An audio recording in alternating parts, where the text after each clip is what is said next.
Hi kids, bit of a late one. I'm recording this just after finishing watching the final episode of The War Between the Land and the Sea.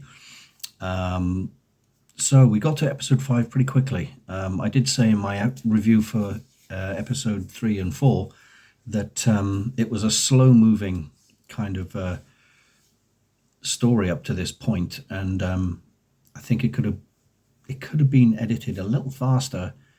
You know, we could have had, I don't know, more. It just felt like the story was just getting started at the end of episode 4, and now it's all over. So what did I think of episode 5? I thought it was good. It was probably the strongest episode of them all.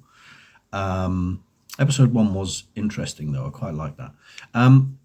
But yeah, I mean, again, it looked very cinematic. It was, I mean, this is personal, obviously. Personal opinions and taste and that, your mileage may vary, and it most probably will. I felt it was a little bit too heavy on the ladling on the emotion, something that even the great Steven Spielberg has been criticized of in the past. A little bit too saccharine in places, but it was reasonably satisfying. There was a mid-credit sequence which was I mean, I'm not going to go into spoilers, I don't think, because it's fair enough getting some spoilers in the middle of the show, but for the actual finale, maybe you want to go away and watch that for yourself, so I'm not going to spoil it. But the mid-credit sequence was just a bit meh. You know, it was nothing to get excited about.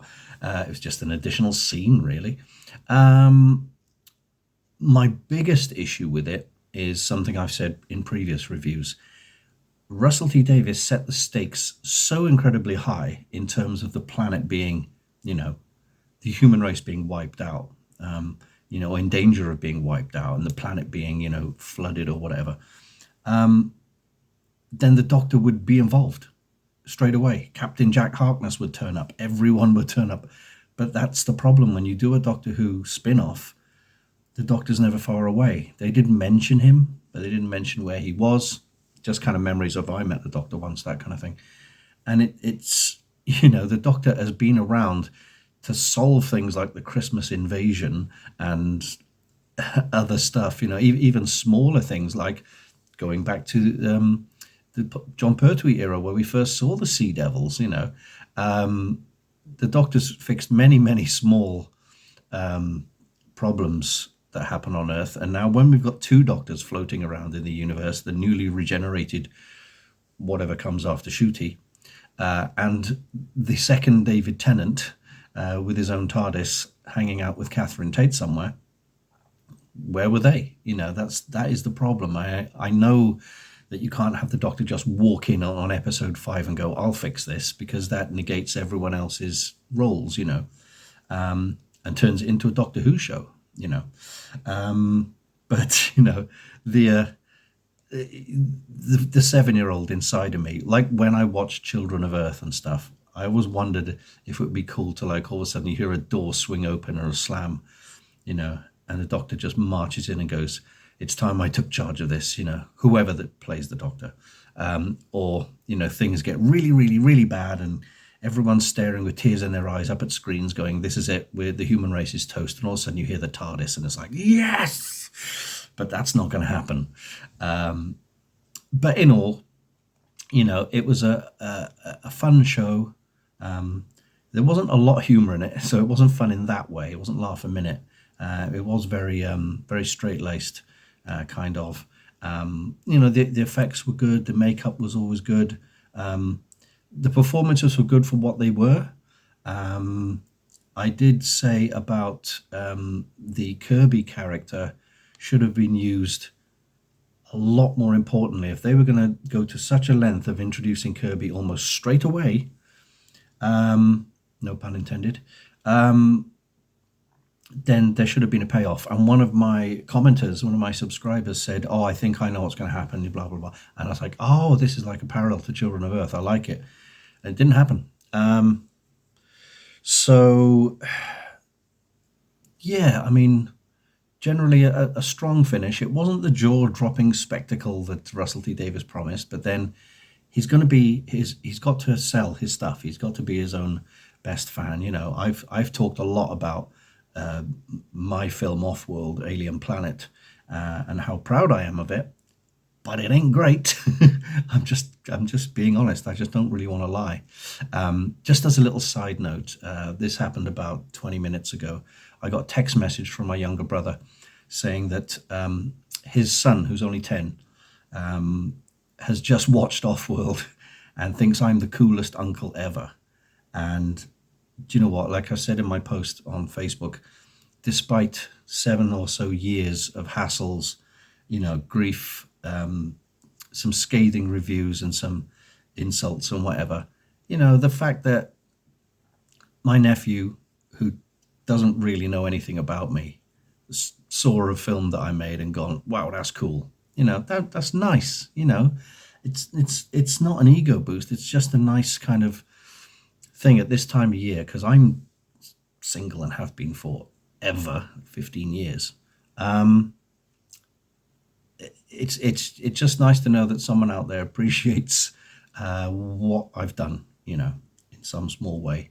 And when it comes from closer to home, it's always a surprise, So that's nice. Anyway, that was The War Between the Land and the Sea in episode 5. I don't think there'll be a follow-up. I think it works on its own as a 5-parter standalone. I really hope they don't come back and say, oh, guess what? Next year we're doing The War Between the Land and the Sea 2, or something like that. I just want us to get to the Doctor Who Christmas special next year, which is presumably Russell T Davies' swan song in the Doctor Who universe. I kind of hope it is, because I want to see fresh blood. I want to see a complete new, for want of a better word, regeneration for Doctor Who. And just like it's been going for 20 years. So it's time for a proper regeneration for the show and to see what happens. Good or bad, to be honest. Let's go. Anyway, what did you think of The War Between the Land and the Sea? If you're going to be scathing and horrible and nasty and quite insulting and use plenty of foul language, have at it. But it's not going to end up down there, because this channel is not... I'm not a hate monger. I tell it like it is. I try and keep it polite and sort of family-friendly type stuff, even though my videos aren't, classed as made for kids. I'm generally a not a very offensive person. I know some people would think I am, and just don't let me take my trainers off in front of you. That's pretty offensive. But yeah. If you want to go hate on stuff, go elsewhere. It's fine. Tons of channels out there full of merciless haters and trolls and whatever you want to do. That's fine. That's cool. It doesn't make a difference to me. And this is not the place for it. But, healthy debate, fine. You want to use the woke word as a way to slag off entire sections of the public, it's not going to turn up down there. But I will say thank you to everyone who watched my birthday show, which was over an hour long, I think it was. Sorry, I didn't mean to be that long. But I'm going to... The next thing I'm working on now is Babylon 5 reaction, because I'm going to start watching all of Babylon 5. And if you ain't got nothing to do and you're a sad old singleton like me, on December 31st at 10 o'clock, I'll be doing the end of the year show, which I've done for a number of years now, where we have a chat in the live chat, and I talk about everything that's happened. I go through my entire calendar. We talk about people who have become famous, people who we've lost this year, and all sorts of other little events and stuff.